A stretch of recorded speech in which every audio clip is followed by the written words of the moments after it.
Bonjour les amis, bon dimanche. Nous sommes contents que vous soyez là. Bienvenue à Red Rock. Si c'est la première fois que vous êtes là, bienvenue. Nous savons que parfois ça peut être un peu bizarre quand on va à l'église pour la première fois et qu'on ne sait pas à quoi s'attendre, mais nous sommes reconnaissants que vous soyez là. Alors dès le départ, je voudrais demander à tout le monde de rester debout un instant, parce que si ça fait quelques semaines que vous êtes là, vous savez que c'est la 6e semaine de la série qu'on a intitulée Plus, et nous sommes vraiment contents parce que c'est une année extraordinaire qu'on va vivre. Alors on va commencer par quelque chose qui est un peu old school, un peu vieux, un peu ancien, mais moi je ne veux pas être là à faire ça tout seul. Alors je voudrais que nous lisions ensemble notre verset clé qui est Ephésiens 3:20, qui apparaît d'ailleurs à l'écran maintenant en anglais. Alors on va commencer ensemble en lisant ce passage. Ephésiens 3:20. À celui qui peut faire infiniment plus que tout ce que nous pouvons demander ou penser. Je vais m'arrêter ici parce qu'on va recommencer. Quand j'ai dit lisons ensemble, je voudrais vous entendre parler à haute voix. Alors, désolé pour les mauvaises compréhensions, on va recommencer. À celui qui peut faire immensément au-delà de tout ce que nous demandons ou pensons, par sa puissance qui est à l'œuvre en nous, à lui soit la gloire dans l'Église et en Christ Jésus, au travers de toutes les générations, pour l'éternité. Amen. Ok, vous avez bien fait, donc vous pouvez vous applaudir. Et puis en même temps, prenez place. Je ne sais pas vous ici, et surtout quand il est question de cette année 2025, où c'est une année de plus, et il y a beaucoup de choses qui se passent, mais je voudrais parler un peu d'une histoire personnelle et commencer par une question. Est-ce que quelqu'un ici connaît une célébrité ? Je ne sais pas, peut-être oui, peut-être non. Est-ce que quelqu'un ici a déjà rencontré une célébrité ? Quelqu'un ? Non ? Parfois, c'est quand on va en vacances qu'on peut rencontrer, ou qu'on est à l'aéroport, ou on est à un hôtel, ou dans une grande ville. Moi, mon histoire, elle remonte à 2007. Et j'étais à New York City. J'étais dans une compagnie de comptabilité à New York. Et on est allé à Greenwich Village. Je ne sais pas si vous connaissez New York. Mais donc, il y a ils sont connus pour la nourriture qu'il y a dans ce quartier-là. Et donc, j'étais allé là dans un restaurant qui avait eu des bons reviews sur Internet. Et ça s'appelait The Spotted Pig. Et c'était un gastropub. Donc, en fait, un gastropub, c'est quoi ? C'est un peu comme un bar, mais qui donne de la nourriture aussi. Et moi, je me disais, ok, je dois y aller parce que les revues des clients sont bonnes. Et bon, aux États-Unis, les choses sont aussi un peu différentes, donc il ne faut pas toujours avoir de réservation. Dans beaucoup d'endroits, on va et puis on peut manger. Mais là, quand c'était un pub, je me disais, je ne dois pas réserver une place, je dois juste prendre un verre et puis voilà, ce sera en passant. Et continuer mon voyage. Mais quand je suis entré, j'ai vu qu'il y avait un peu plus de monde que ce que j'avais pensé. C'était un restaurant qui était étoilé Michelin, donc voilà, j'aurais dû me douter. Et dès que je rentre, le gars me dit « Ah désolé, il faut une réservation pour venir. » Et puis, il y a un autre qui vient et qui dit « Ah désolé monsieur, on a une table pour vous, mais il faudra que vous alliez à l'étage. C'est une table communale, donc une table où on est à plusieurs. Et donc il y aura d'autres personnes qui viendront à votre table aussi. » Et moi je me dirais « Bon ok, en fait c'est comme un bar, c'est pas grave. » Donc un gastropub, c'est un pub, ok. Donc pub, nourriture anglaise donc. Moi je connaissais rien de la nourriture anglaise, sinon les fish and chips. Mais j'ai commencé à voir d'autres choses. Par exemple, il y avait littéralement traduit, ce serait diable à dos de cheval. Et je sais pas, c'est quelque chose avec du bacon ou quoi. Et puis il y avait une oreille de cochon grillée. Et en fait, c'était très bon, c'était vraiment bon. Et après quelques instants, le manager vient et il dit « J'ai une requête à vous faire. Il y a 3 gars qui vont venir à table. Est-ce que ça vous dérange ?» Moi, je dis non, absolument pas. Ok, ils peuvent venir. Donc, 3 gars viennent. Je ne me souviens pas le nom des 2 autres, mais il y avait un gars spécifiquement, et vous allez comprendre pourquoi dans quelques instants. Il dit « Salut, je m'appelle Sean Carter », et il s'assoit. Et moi, je dis « Ah, super », on commence à discuter. Je leur achète, je fais une petite tournée pour la table, ils font une petite tournée pour la table, on discute comme ça. Quelques minutes après, je regarde autour de moi et je vois que les gens, ils ont leur caméra et ils prennent des photos de moi et de la table. Et moi, je ne suis pas célèbre, donc je me dis, c'est sûrement pas pour moi qui photographie, qui prennent des vidéos. Et donc, je dis, peut-être qu'il y a quelqu'un à la table ici qui est connu. Et puis, le manager vient un moment et dit, Sean, ta table est prête. Et Sean, il s'en va. Et donc, c'était en 2007. C'est cette année-là que les iPhones sont sortis. Moi, j'avais pas d'iPhone à l'époque. J'avais vraiment une vieille technologie qu'on appelle BlackBerry, qui est en fait un smartphone, mais avec un clavier. C'était un peu lent à l'école. Il n'y avait pas une bonne couverture, même à New York, d'Internet. Donc, j'écris Sean Carter sur mon BlackBerry. Et en fait, je découvre que en fait, la personne, là, Sean Carter, c'est un des plus grands artistes, des plus cool à l'époque en tout cas, c'était Jay-Z. Et donc je dis, j'aurais dû le savoir parce que j'aime le hip-hop. Mais bon, j'étais plus le hip-hop chrétien. Mais en tout cas, ce soir-là, l'endroit Spotted Pig, donc ce nom du pub où il est allé, eh bien, c'était donc au 3e étage de ce restaurant que je l'ai rencontré. Et donc, plus tard, cette semaine-là, dans un article d'un magazine américain, j'ai vu que c'était la 3e fois que Jay-Z allait dans ce pub. Et il a dit, donc, dans l'article, il disait qu'il y avait les 2 autres gars, il donnait le nom, et puis l'article disait aussi, et il y avait un 4e gars dont on ne connaît pas le nom, mais qui était avec lui. Et voilà, c'était mon heure de gloire, si on peut dire. Mais aujourd'hui, je voudrais vous parler du fait de connaître Dieu. Connaître Dieu, connaître plus. Parce que combien de fois on va dans des endroits et on se dit en fait que la personne qui est dans l'église avec moi connaît Dieu. Et tout comme moi, quand j'étais quand j'étais dans ce pub-là, j'étais avec des gens qui connaissaient une célébrité.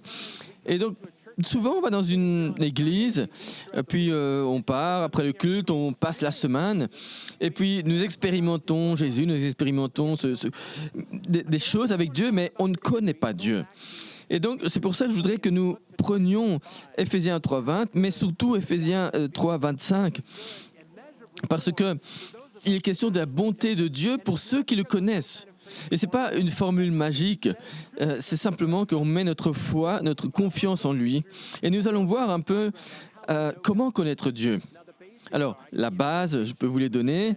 Et puis on peut passer des semaines, lire la Bible, passer du temps en communauté, la prière. Voilà, ça c'est vraiment les basiques de base. Et il y a plein d'autres choses plus profondes aussi. Et je voudrais commencer aujourd'hui avec ça. Alors, je vais lire Ephésiens 3:20, encore une fois, et je voudrais juste vous dire que peut-être qu'à l'écran, ça sera difficile. Ah oui, à l'écran, c'est difficile parce que c'est en rouge, mais en fait, c'est pour souligner le mot him en anglais, et donc lui en français, pardon. À celui qui peut faire par la puissance qui agit en nous, infiniment au-delà de tout ce que nous demandons ou pensons, à lui soit la gloire. Et donc, une des choses que nous voyons dans ce verset, c'est ce mot, enfin en français, c'est plusieurs mots, contrairement à l'anglais, mais c'est celui, à lui, donc où il est question de lui. Et donc, il est important de savoir qui il est, lui. Donc, sachez depuis le départ qu'il y a une grande histoire d'amour qui s'est passée entre Dieu et l'humanité. Parfois, on regarde un peu ces pages et on ne les comprend pas bien, surtout quand on regarde Éphésiens et dans tout le livre, parce qu'il y a tellement qui est mis dans ces quelques chapitres que c'est difficile de saisir tout.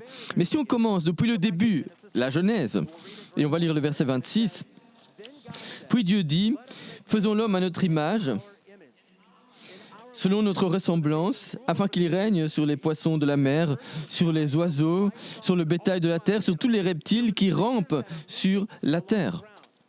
Dieu créa l'homme à son image.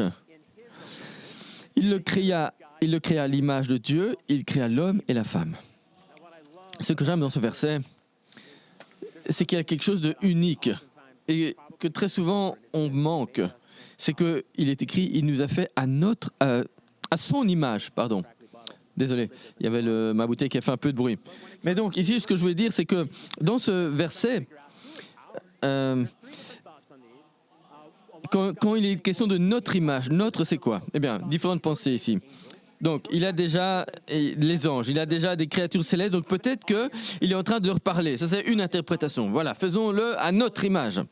Mais la plupart des spécialistes disent non, ça n'a pas de sens. Parce que si on regarde 1,26, il est dit qu'il a donné à l'homme la domination sur les choses.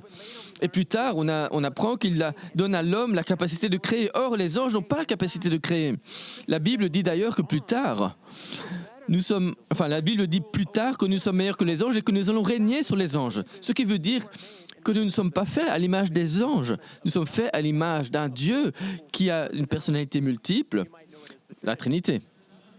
C'est ce qu'on appelle la Trinité. Mais il y a une autre interprétation qui est utilisée souvent par cet aspect de royauté. Vous savez, quand on dit « nous », ça peut être le « nous royal », mais ici, les spécialistes, ils ne pensent pas que c'est ça.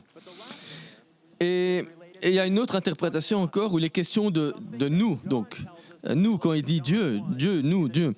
Jean, par exemple, dans le Nouveau Testament, il explique qui est Dieu dans sa personne multiple. Et nous allons voir comment il l'explique en Jean 1. Il dit au commencement était la parole, et la parole c'est un autre nom de Jésus en fait. Et donc, pensez à Jésus quand il est question de la parole. Au commencement était Jésus. Et Jésus était avec Dieu, et Jésus était Dieu. Il était au commencement avec Dieu, toutes choses ont été faites par lui, donc par Jésus, et rien de ce qui n'a été fait sans Jésus. Tout commence avec Jésus. Souvent, nous pensons qu'au début, il y avait Dieu, et oui, c'est Dieu le Père, ok, mais il y avait aussi cette forme plurielle du Dieu trinitaire, de la personne trinitaire, Dieu le Père, Dieu le Fils, Dieu le Saint-Esprit. Et ce que j'aime là, c'est que dès le début, il y a eu cet amour.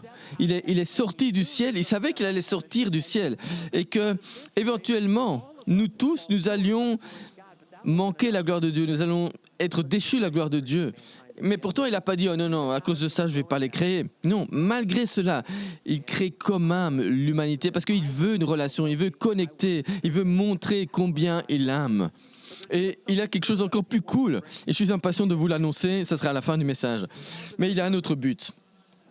Et parfois, ce but nous dépasse nous-mêmes. Et j'aime la manière dont il le présente. Mais quand on pense au fait qu'il est Dieu, qu'il est trois personnes en une, mais qui est-il alors ? Et comment le connaître ? Et donc, j'ai dit qu'on peut prier, on peut lire la Bible, et nous pouvons avoir la communauté avec les autres croyants. Mais ça commence avec des choses de base. Jésus, quand on regarde dans la Bible, il a dit « Suivez-moi ». Plusieurs fois il le dit. Et si on pense au nombre de fois qu'il a dit « Suivez-moi, suis-moi », eh bien, il y a 12 conversations. Et donc, en tout, il a dit 21 fois. Et vous allez voir différents versets, voilà, une douzaine de versets derrière moi, où il dit « Suivez-moi ». Et je sais, c'est très petit et les lettres rouges ne sont pas aussi visibles que je l'avais espéré. Mais on va essayer de suivre ça ensemble. Donc, en Matthieu, il dit « Suivez-moi, je ferai de vous des pêcheurs d'hommes ». C'est Matthieu 4, 19. Vous avez sans doute entendu ce verset plein de fois. Mais pour eux, c'était un appel à dire... un appel qui disait « Je vais utiliser votre profession pour faire quelque chose de différent, quelque chose que vous n'avez pas encore fait, mais qui va ressembler d'une certaine manière à votre profession. Mais il faut me suivre pour ça. » Alors, verset suivant, c'est encore un peu plus bizarre. Enfin, peut-être un peu plus difficile à comprendre. C'est Matthieu 8, 22 et Luc 9, 59. Il dit, à un autre, il dit « Suis-moi ». Mais il dit... Et donc l'homme à qui Jésus lui a parlé lui réplique « Seigneur, laisse-moi d'abord aller enterrer mon père ». Et Jésus lui dit, suis-moi et laisse les morts enterrer les morts. Waouh. Dès le départ, ici, Jésus, il est très spécifique sur la manière de le connaître. C'est pas quelque chose que vous pouvez faire par vous-même quand ça vous arrange. C'est pas quelque chose à dire, ok, tu peux venir, mais c'est juste à mi-temps qu'on va faire ça. Non, c'est toute votre vie. Mettez votre confiance en lui. Parce que si vous voulez comprendre qui je suis, dit Jésus, la seule manière, c'est d'être connecté, c'est d'être intime avec moi. Pendant plus qu'un instant, ça doit demander un changement de vie, une nouvelle vie en fait. Et je pense que lorsque nous pensons à suivre Jésus, nous pensons, ah oui, on va aller un peu dans la campagne, un peu comme les disciples qui faisaient un peu le tour d'Israël. Ils sont allés au Jourdain, on va aller à différents endroits du Moyen-Orient, on va visiter les lieux où était Jésus, oui, et donc on va être avec lui, quoi. Non, mais ce que vous ne savez pas, c'est que avec le temps, ces disciples avaient déjà suivi un rabbin de leur synagogue. Ils avaient déjà une intimité un apprentissage qu'ils avaient fait de la Torah. Et ils avaient mémorisé des versets, mais aussi ils avaient suivi l'action en fait de leur rabbin. Et lorsque Jésus a appelé ces jeunes pour dire suivez-moi, et que eux utilisent le mot rabbin pour lui, rabbin, rabbi, ils savaient que ça allait être différent. Vous savez, jusqu'à 5 ans, ils allaient à l'école, et puis après, ils continuaient. Mais ceux qui ne comprenaient pas la Torah, ils continuaient à rester avec la famille, à apprendre le métier de la famille. Mais ceux qui comprenaient la Torah et qui étaient plus intellectuels, on peut dire, là, ils étaient un peu comme des apprentis du rabbin. Et parce que le but, c'était par la suite de remplacer le rabbin. Et donc, ici, ces jeunes, ils étaient sûrement dans cette deuxième étape, c'est-à-dire l'étape où ils auraient dû continuer à étudier la Torah, mais ils n'avaient pas les qualifications et donc ils n'ont pas pu et ils sont retournés au métier de leurs parents. Et donc, ce que Jésus leur dit, c'est que moi, j'ai autre chose à vous offrir et je voudrais que vous fassiez, que vous me suiviez, que vous fassiez comme moi, que vous agissiez comme moi, que vous marchiez comme moi, que vous appreniez comment marcher, comment aimer, comment interagir comme moi avec les gens. Mais de bien des manières, tout comme dans la vie réelle qui parfois est un miroir du monde spirituel.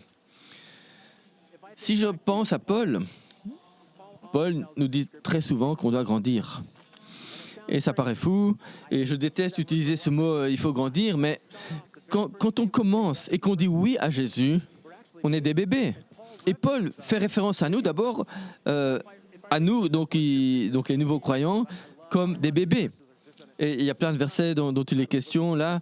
Mais en Éphésiens 4:14, il dit « Nous ne serons plus comme des enfants. » Alors, ça veut dire qu'il y aura une période de temps. Ça ne veut pas dire que dès le premier jour qu'on dit oui à Jésus, oh, tout d'un coup, tout est nouveau. Oui, tout est nouveau, mais nous sommes jeunes dans la foi. Donc, ça veut dire qu'après un certain temps, nous ne serons plus des enfants. Après un certain temps, nous ne serons plus comme des enfants, secoués par le vent des vagues, par le vent et les vagues, et par les tromperies des gens, etc. Mais nous dirons la vérité avec amour et nous grandirons pour devenir à tous les aspects véritablement mature en Christ, qui est la tête, de qui tout le corps tire tout ce qu'il lui faut pour grandir et se construire dans l'amour, alors que chaque part chaque part joue son rôle. Voilà. Alors, je ne sais pas vous, mais pour nous, l'équipe, moi et l'équipe, on a traversé on a préparé ces notes et on s'est dit comment est-ce qu'on pourrait présenter ça pour que ce soit un peu plus amusant peut-être. Et on s'est dit, ok, les bébés. Qu'est-ce que font les bébés? Et puis avec le temps qui passe, ils changent et puis ils grandissent. Et ça, c'est pas dès le premier jour qu'ils deviennent grands. Il faut quelques années. Mais il y a une étude qui dit que le premier mot que la majorité des bébés connaissent, est-ce que vous savez ce que c'est? Ce n'est pas maman, ok, pas mal, mais non, c'est ni maman ni papa, c'est en fait le mot non. Non, N-O-N. Et c'est fou parce que on s'était dit, ok, comment est-ce qu'on peut faire une histoire marrante avec ça? Alors avec l'équipe de production à Red Rocks, on s'est dit, ok, mes enfants, ils aiment beaucoup la nourriture et il y a des pommes de terre qu'ils aiment et puis ils en mettent partout, ils en mettent dans les cheveux et vous dites non parce que vous n'avez pas envie de nettoyer tout ça, mais après que vous ayez dû dire non 2, 3, 5, 10 fois, c'est plus marrant parce que c'est chaque fois du travail supplémentaire pour les parents. Mais ce qui est beau dans le mot non, c'est que souvent on ne comprend pas qu'il est là en fait pour corriger. C'est pas une manière de dire vous pouvez pas faire quelque chose. C'est plutôt dire il y a des paramètres qui ont été conçus, qui ont été prévus, et si vous faites quelque chose qui n'est pas, pour lequel vous n'êtes pas conçu, qui n'est pas conçu pour vous, ça peut vous faire du mal. Et donc, il y a des gens qui disent, oui, la Bible, c'est un livre rempli de noms et de limites, etc. Moi, je voudrais vous dire, c'est pas que ça. Il y a quelques noms, mais la réalité, il y a plus de oui que de non. Et c'est immensément plus si on marche dans les confins de ce que Dieu nous demande de faire. On a toute la liberté de faire dans les limites des noms. Et donc, c'est facile de dire, ok, je vais me dire non. Je vais dire non à certaines choses dans ma vie, un non à des choses de mon passé. Et je pense à ces disciples, quand ils ont été appelés, moi j'ai noté 4 choses, des choses auxquelles ils ont dû dire non, qui ont dû être difficiles pour eux. La première, c'était qu'ils devaient dire, quand Jésus leur a dit « Suivez-moi », ils ont dû dire non à leur bateau. Et à l'époque, si vous laissiez votre bateau, il y avait 2 choses ici. C'était votre identité, la manière dont les gens vous connaissaient ou avaient des relations avec vous. Ça, ils ont dû abandonner. Quand Jésus a dit « Suivez-moi », eh bien, il a dit, en fait, vous ne serez plus connus parce que vous faites, mais parce que vous êtes avec moi. Deuxième chose, le bateau, c'était la manière de gagner sa vie. Et donc, il y avait quelque chose de financièrement différent qui allait se passer dans leur vie. Alors, je ne sais pas s'ils avaient beaucoup de succès en tant que pêcheurs ou pas, peu importe. Ils ont abandonné leur profession pour suivre Jésus. Et puis aussi, ils ont obéi à d'autres commandements, au-delà de ce qui était déjà écrit dans la Bible pour eux à l'époque. Ce qui veut dire que c'était des garçons juifs. Ils avaient déjà tous des standards, toutes des priorités. Et maintenant, on allait leur demander de faire quelque chose d'un peu différent. Quand ils ont suivi Jésus, il y avait de nouvelles priorités. Ensuite, troisième chose, ils devaient commencer à apprendre de Jésus. Ça peut être difficile parce que, enfin, dans mon esprit en tout cas, parce qu'ils ont dû abandonner leurs propres opinions. Et je pense qu'une des premières difficultés des jeunes chrétiens, c'est de se dire, ok, les choses que je lis dans ce livre, la Bible, donc, ça me paraît un peu dépassé. Et c'est peut-être pas quelque chose que je voudrais que auquel ma vie ressemble. Parce que je voudrais, moi, que la Bible soit le miroir de ce que je voudrais pour ma vie. Mais c'est l'inverse, en fait. Bien sûr, eux, ils n'avaient pas de Bible à l'époque. C'était eux qui allaient l'écrire plus tard. Mais eux, c'était Jésus, en fait, qui devait suivre et qui allait les mettre au défi dans tous les aspects de leur vie et qui allait les changer pour le meilleur. Et la dernière chose, c'est qu'ils ont dû commencer à limiter. Ils ont dû laisser tomber leur propre justice. Et la raison pour laquelle je parle de propre justice, c'est parce que on a tendance à dire, oui, mais voilà, moi je suis comme ça. Et ok, Jésus vous accepte tel que vous êtes, mais il vous aime trop pour vous laisser tel que vous êtes. Parce qu'il veut que nous devenions comme lui, et que les autres aussi voient Jésus au travers de nous. Et c'est cela qui va changer le royaume du ciel. Et j'aime cela parce que, d'ailleurs on va y revenir plus tard, je l'expliquerai plus tard. Mais quand il est question de ces noms, il y a quelque chose à laquelle il faut dire adieu. Et ça peut être difficile parce que il y a pour nous tous, des choses qu'on aime. Et il y a 2 semaines, je pense, Doug, il a parlé d'une foi intentionnelle. Vous savez, c'est pas qu'on se lève le matin, on dit « Ah oui, j'ai la foi » et puis voilà, tout coule de source. Non. Au commencement, c'est difficile. Et il est facile de tomber parce qu'on n'aime pas le changement. On est humain et on aime la répétition. On aime que les choses soient toujours pareilles. Mais Dieu dit, non, je t'aime de trop pour que tu restes dans ton état. Mais il va falloir changer certaines choses. Pourquoi est-ce important? Parce que si on regarde Ephésiens 3:20, il est dit que Dieu veut faire infiniment plus. Et c'est facile pour nous de voir dans le futur, de voir au futur et de dire, ok, j'ai dit oui à Jésus, donc ça veut dire qu'un jour j'irai au ciel. Mais vous savez, même dans la prière du Seigneur, il dit « Notre Père qui est aux cieux, que ton nom soit sanctifié, que ton royaume vienne et que ta volonté soit faite sur la terre comme elle l'est au ciel. » Ce qui veut dire que ce qui est au ciel, ok, je le veux, mais je le veux maintenant. Et en Ephésiens 3:20, c'est exactement le type de promesse que Dieu nous fait. Vous ne devez pas attendre le ciel. On peut prendre des promesses et des bénédictions de Dieu maintenant. Alors, cela m'amène à parler de l'aspect pratique. Comment faire? Parce que, pour certains, dans notre marche de vie, certains ont eu des scénarios assez difficiles, assez durs. Je ne sais pas quelle est l'histoire de tout le monde ici, mais je suis sûr que dans ce panier, il y a des balles ici, et chacune de ces choses représente quelque chose, une cicatrice à laquelle on s'accroche. Parce que pour je ne sais quelle raison, on se dit, ok, j'ai traversé ma vie, je ne veux pas perdre ça parce que j'ai surmonté quelque chose tout seul, c'est-à-dire sans Jésus. Et peut-être qu'il y a aussi quelque chose où on s'est dit, ok, j'ai grandi pauvre, puis j'ai eu un boulot, j'ai mieux réussi que mes parents, et je vais m'accrocher à cet orgueil parce que ça a l'air bien. Et quand on parle de non, ici, tous les noms à Jésus, les noms, je veux faire ça moi-même, je veux pas de toi parce que je veux faire... C'est un peu comme le petit bébé, vous savez, quand le bébé il dit non, ah, ça nous fait rire, ah oui, c'est marrant, le petit bébé il dit non. Mais en même temps, nous... On dit non à Dieu, on dit c'est pour moi, c'est à moi. Tu peux avoir le futur si tu veux, mais pas le passé, et on s'accroche à notre passé.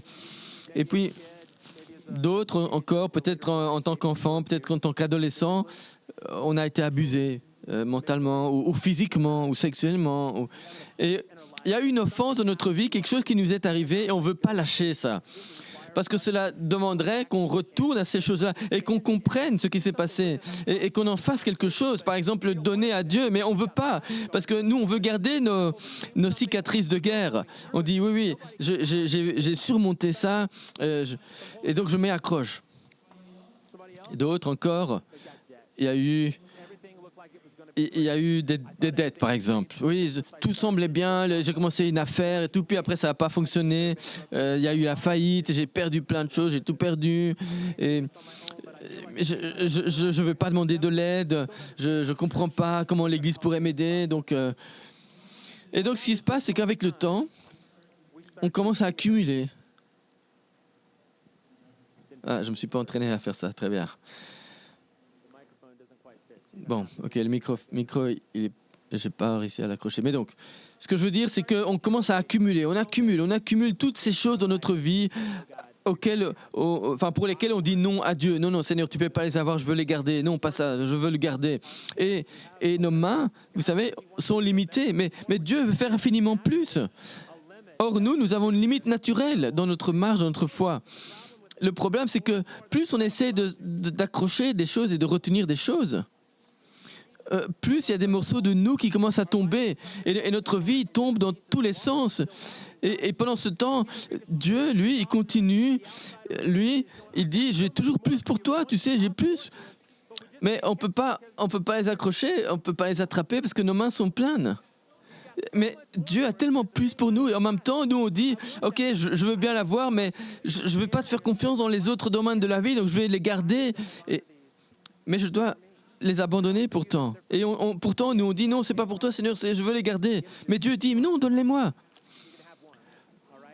Et puis, il continue de nous donner, il continue de nous envoyer des choses et je ne peux pas l'attraper. Je donne peut-être un petit truc à Dieu, mais j'ai encore plein d'autres choses que je retiens. Et Dieu dit, ok, essaye quand même de me donner d'autres choses. Essaye, suis-moi. Suis-moi, ça veut dire, donne des choses que tu retiens dans ta vie, donne-les-moi. Et Dieu dit, ok, donne-moi encore quelque chose. Et Dieu dit, tu vois, je vais te donner d'autres choses. Et puis, vous vous dites, oui, ça ira, je pourrais l'attraper. Ah, presque attrapé. Parce que j'ai quand même encore trop de choses en main. C'est qu'après un certain temps qu'on peut dire, ok Seigneur, je te donne tout ce que j'ai. C'est pas facile. Et on s'accroche encore à certains. Et on dit, Seigneur, essaye encore. Ah, ok. Finalement, j'ai pu attraper quelque chose que Dieu me donne. Mais j'ai toujours cette petite chose-là que je tiens dans l'autre main parce que je ne sais pas comment la lâcher. Mais Dieu dit, écoute, tu sais, moi je veux que tu comprennes ce qu'est la liberté. La liberté, c'est de se soumettre dans tous les aspects à Dieu. C'est quand Jésus dit, suivez-moi, il dit, laissez-moi porter vos poids. Tous ces petits poids là que vous portez vous-même, vous ne devez pas les porter. Vous savez, quand vous donnez ces petites choses de la vie à Dieu, vous pourrez voir beaucoup de nouvelles choses, beaucoup plus de nouvelles choses.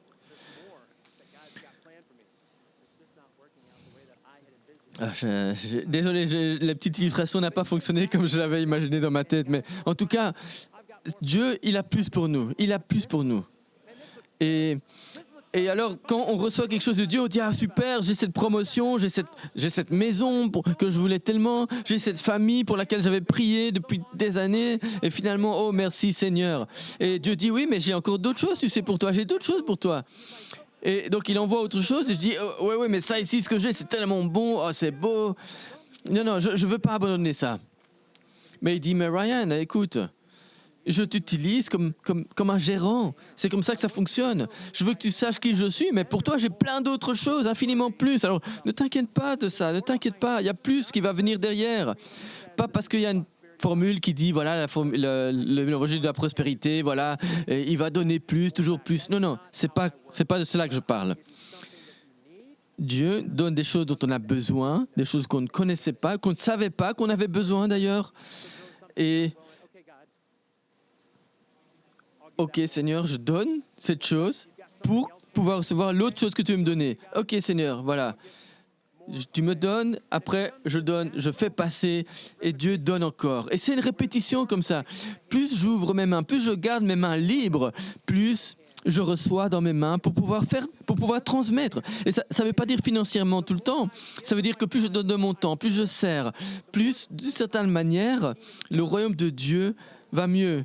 Plus je donne à ma famille, en m'impliquant dans leur vie, en prêchant. Vous savez, mes enfants me regardent comme un père ou comme une mère. Et oui, j'ai une famille. Vous savez, ma famille vit dans les voies du Seigneur quand on s'implique. Et c'est comme cela qu'on peut vivre dans le plus de Dieu. Et Dieu dit, et on peut dire à Dieu plutôt, tu as fait infiniment plus et tu as vraiment... Il n'y a pas de limite parce que Dieu multiplie les choses. Depuis toujours, et il le fera toujours, il multiplie, il donne. Et cela m'amène à Ephésiens 3,16. Et j'aime beaucoup ce verset, et le groupe de louanges, vous pouvez venir. C'est que en Ephésiens 3,16, il est question du plan de Dieu. Et en Ephésiens, il est question de la grâce, de la bonté, la grâce de Dieu. On ne peut rien faire pour gagner l'amour de Jésus. C'est déjà donné, c'est un cadeau gratuit. Et c'est simplement quand on met sa foi en lui. Mais il dit, et c'est le plan de Dieu pour les gentils et pour les juifs. Et donc en fait c'est ouvert à tous. Et la bonne nouvelle, c'est qu'il donne à tous. Donc en fait il dit, ils sont co-héritiers et forment un même corps et participent à la même promesse en Jésus-Christ. Par la grâce de Dieu et par sa puissance, j'ai eu le privilège de le servir et de répandre la bonne nouvelle. Ça veut dire que nous avons un but. C'est pas juste pour comprendre qui il est, mais c'est aussi pour partager cette expérience avec les autres. Et donc, cela m'amène au but que nous avons. Si vous vous souvenez, j'avais dit qu'il y a un verset super que je trouvais et que je voulais partager avec vous. Eh bien, c'était celui-ci. Parce que c'est très facile de se dire, mais pourquoi est-ce que je dois suivre Jésus ? Est-ce que c'est juste pour avoir une relation avec lui ? Et bien sûr, la réponse première, c'est oui. La raison pour laquelle on dit oui à Jésus, c'est pour la relation qu'il a avec nous et qu'on peut avoir avec lui et qu'il veut avec nous. Mais il y a beaucoup plus. Il y a beaucoup plus que ce qu'on pourrait même comprendre. Je ne sais pas si vous avez déjà entendu que et dans la Bible, il est question de la bataille et les défis qu'on a dans ce monde qui ne sont pas physiques, mais qui sont spirituels. Et on ne se bat pas contre un monde de chair et de sang, mais plutôt comme un monde de réalité spirituelle qui nous entoure, des principautés, des princes, des principautés. Et peut-être des choses qui font un peu peur mais quand on y pense. Mais en Ephésiens 3,10, il y a ce verset qui dit que le but de Dieu, à partir du verset 9 en français, c'est d'utiliser son Église pour montrer sa sagesse dans toute sa variété, pour toutes les autorités ou dans les lieux célestes. Alors les amis, je pense que ça c'est un des versets les plus cool qu'on peut lire, que je n'avais pas vu jusque-là. Pourtant, j'avais déjà lu Ephésiens des centaines de fois. Mais le point ici, c'est qu'il nous a créés parce qu'il voulait de nous. Et il nous a créés après avoir créé les créatures spirituelles. Donc, on est la dernière partie de sa création. En fait, il a tout créé avant nous et puis il nous a créés. Et pourquoi ? La raison pour laquelle il y a cela, et c'était conçu comme cela depuis le début, c'est qu'il voulait nous utiliser comme démonstration pour ceux qui étaient là déjà, ce qu'il avait créé dans le monde spirituel. Donc, qu'est-ce qu'on va faire maintenant ? Paul en Éphésiens 2, il écrit « C'est par la grâce que Dieu vous a sauvés, par le moyen de la foi. Et c'est un don de Dieu, ça ne vient pas de vous. Le salut, ce n'est pas une récompense pour les bonnes choses qu'on a faites, afin que personne ne puisse se vanter. Mais plutôt, nous sommes l'ouvrage de Dieu. Il nous a créés dans la personne de Jésus-Christ. La grâce vient gratuitement. Pour la plupart ici, dans la salle, ici, parce qu'on est une église, beaucoup ont déjà fait ce pas de la foi et ont déjà dit oui à Jésus. Mais peu importe si on l'a fait ou si on ne l'a pas fait, il y a quand même peut-être des choses dans notre vie où on dit toujours non à Dieu. Peut-être des petites choses, comme les petites balles que j'avais utilisées pour l'illustration. Des petites choses auxquelles on veut s'accrocher alors que Dieu veut nous donner plus et plus grand. Et donc, moi aujourd'hui, je voudrais, dans quelques instants, prier. Mais d'abord, donner l'occasion à ceux qui n'ont jamais mis leur foi en Jésus de le faire maintenant. Parce qu'il vous aime, il vous veut, il veut une relation avec vous, et il a tellement fait pour vous. Et aujourd'hui pourrait être le début de ce cheminement, quand vous dites oui à Jésus pour la première fois. Et puis il y a les étapes suivantes, c'est de suivre, le suivre, regardez autour de vous, il y a des chrétiens ici, si vous voulez savoir ce que c'est que de suivre Jésus, c'est l'endroit le plus sûr où vous pouvez dire, oui, Ryan, ici j'ai rencontré quelqu'un qui n'a pas tout compris, moi j'ai pas tout compris, mais on peut essayer ensemble, on peut avancer ensemble, on peut partager et vivre la communauté comme ça. Plus on dit oui, plus au mieux c'est. Plus on dit oui, mieux c'est.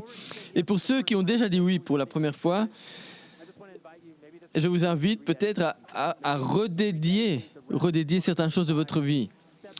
Peut-être marcher autrement par la foi. Peut-être il y a certains aspects dans votre vie dans lesquels vous avez dit non à Dieu, mais vous voulez dire oui maintenant. Peut-être que vous voulez aussi dire, voilà, je veux vivre avec toi. Donc avec toi, avec Dieu, avec Jésus. Mourir à vous-même pour vivre avec Jésus. Il y a ce verset qui dit mourir à soi-même pour suivre Jésus. Et donc, moi, je voudrais demander à chacun ici de se lever et on va terminer par la prière. Je vais demander que chacun baisse la tête et qu'on ferme tous les yeux. Et c'est simplement pour un peu de sécurité, donner un peu de sécurité pour ceux qui ne sont peut-être pas à l'aise de mettre leur foi en Jésus.